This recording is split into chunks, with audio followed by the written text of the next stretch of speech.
كيفكم؟ ان شاء الله تكونوا بخير. اليوم رح نصور لكم يومياتنا. اليوم الحمد لله يعني صلينا وقرأنا قرآن، يعني نحن كمان اليوم صايمين يا جماعة، ايام كثير فضيلة شعبان. يا جماعة اقرأ هذا القرآن، جماعة قرآني يا جماعة تبعيت القرآن، شوفوا ملون هون تبعوته صح؟ شفتوا يا جماعة؟ يا جماعة فاعتقرأ سورة الكوثر إنا أعطيناك الكوثر. قولي بسم الله. بسم الله الرحمن الرحيم.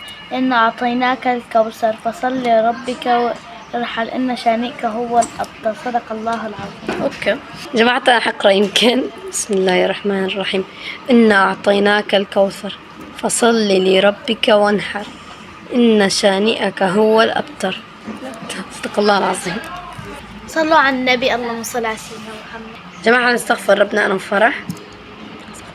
الله يا جماعة بعد شوي حنصلي إن شاء الله العصر، هو قرب يأذن، رح نصلي ونصلي إن شاء الله ونفرجيكم يومياتنا كمان، يعني نفرجيكم أكثر نحن نطبخ الأكل وعم نساوي. نحن قاعدين عم نبلش نعمل سلطة، ورح نقلي كمان زهر، ونقلي كمان سكالوب. هذا كمان أكل صحي، اللي ما بياكل أكل يعني عامل حمية وهيك ياكل هذا الأكل. يا جماعة لا كمان رح نقلي البطاطا هاي. يا جماعة لك حطها صحيح يا جماعة إنه رمضان طول بقى له 14 يوم، بس نحن حابين هيك نزين يعني قبل رمضان، بس مو كثير مبين الصراحة.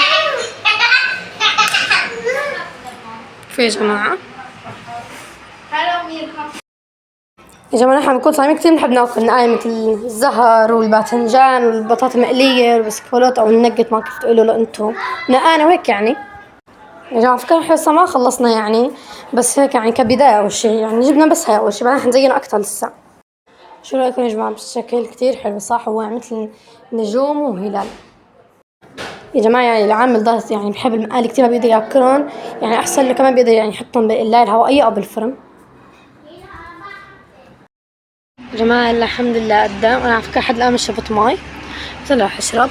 المهم قدام، وإن شاء الله يتقبل كل صيامنا وكل من صام كمان، آمين يا رب. رح أفرجيكم بعد شوي الصفرة، أوكي؟ انتظروا. يا جماعة هلا رايحين نصلي كمان، ويجينا كمان. ويا جماعة هلا حنصلي وبعدين حفرجيكم السفرة بشكل النهاية، اوكي؟ استنوا. شوفوا يا جماعة شو عاملين، مو منسف لحمة ولا منسف رز، منسف مقالي. بسم الله ما شاء الله. عن هيك صفرة ما أحلاها. اسكالوت، زهرة، باذنجان، بطاطا مقلية.